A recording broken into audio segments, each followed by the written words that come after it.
promoting or basically telling you what we are supposed to do in terms of all the men out there. We are supposed to appreciate all women, of course. Yes. Very true. In this very particular true. segment, talking about empowering women. In celebration of Women's Day, let's say hello to the very mighty, the very great Francissca Peter. Just saw your performance from Jara-Lagu, and then there was the IB show. Yes, celebrating your 33rd year. That's right, this year. Thank you very much for having me this morning. Yes, our pleasure. Well, tell us about your role in this the celebration of Women's Day. Well, I guess it goes back as well with examples that I've taken, like from my mom, for instance, as well, being a single mom. She has been an incredible influence over our lives. The strength of her, whereby she just stood on her own, and whether it's washing clothes or cooking for people at home, she did everything from home to sustain and sort of bring us up, 4 kids, those days. And I think women today, in a lot of corporate companies, you find that a lot of women are climbing the ladder fairly fast, in fact faster than guys. It's funny, right? It is, and they are very ambitious. It's scary, but I think on one hand it's good, because I think that if you're a doctor, a woman doctor or a man doctor, you're equally good. So I think that the opportunity should be fair for both sexes. It's not about because you're a woman you are less adequate, just because you are the gentler sex, the softer one. But if you're intelligent, equally intelligent, I think we can focus on that and say yes, and why not? You should be earning equal pay and also climb the ladder the same way as a guy. And I believe that today, I feel that on the education side of it, our system, I feel that they need to perhaps help more young girls today. Especially, there's still a lot of things that can be changed, and I would love to see that change, to make them stronger, to motivate them, to say that, if things go wrong, like say for instance a marriage breaks down, and you think that that's the end of it all, and you have like kids, and then you worry, there's a lot of help out there, and I'm sure you all know, because you've been doing a lot of this. Your morning shows have always focused on various subjects, and there have been numbers that have been given out, but it's just that people, I think, still are not getting the right information. Yes, and there's a stigma about it. That's right. It's about the shame. That is an Asian culture I think you can't run from. But I think even in the West, when you talk about the 50s, of course they've come a long way. In the 50s, there was also that element of shame.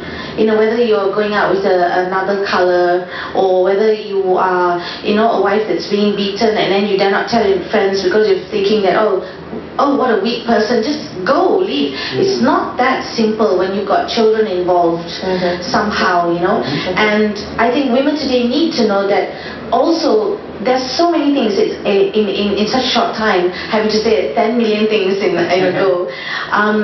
They must realize their self-worth, I think. Me as a single person now, and that's one of the things as well. I love what I do, and you just pick yourself up, and you move forward with what you have got.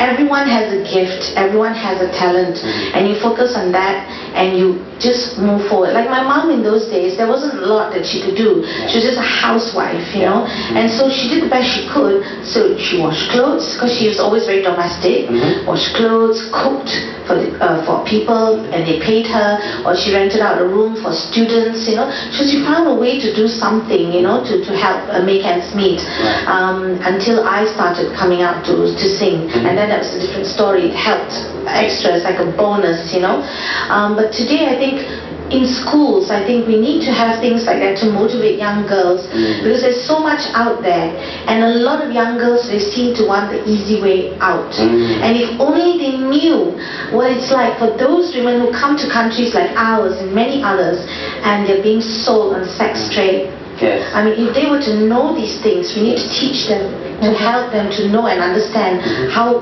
bad it could get. And when you have a broken relationship in a marriage or whatever, it's not the end of the world, you need time to heal as a woman, even as a guy.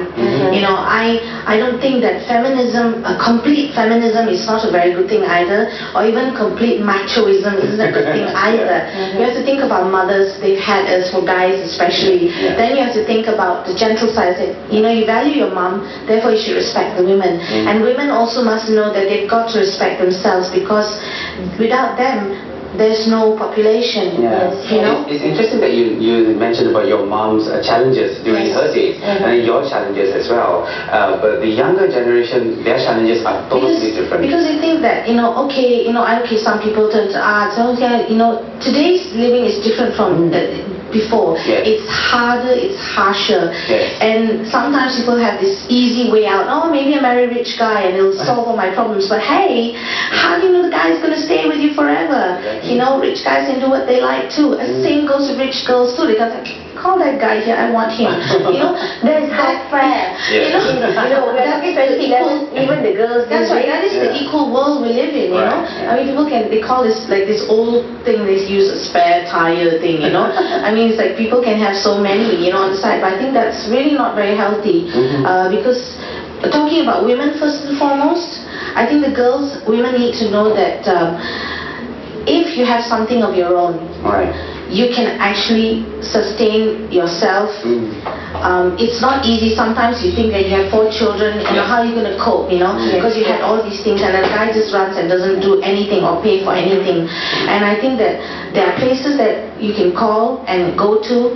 They can aid you a bit, but you also have to help yourself to get out of the mode and give yourself time to heal. Women must learn that they can actually heal very well, because they're practical. They're practical. They're not like guys, you know. And guys, when they lose a job, it's like, oh, they take the weight home as well, you know. But women are different. They're practical. Dignity. It's a face thing. But it's true, that works all around the world as well.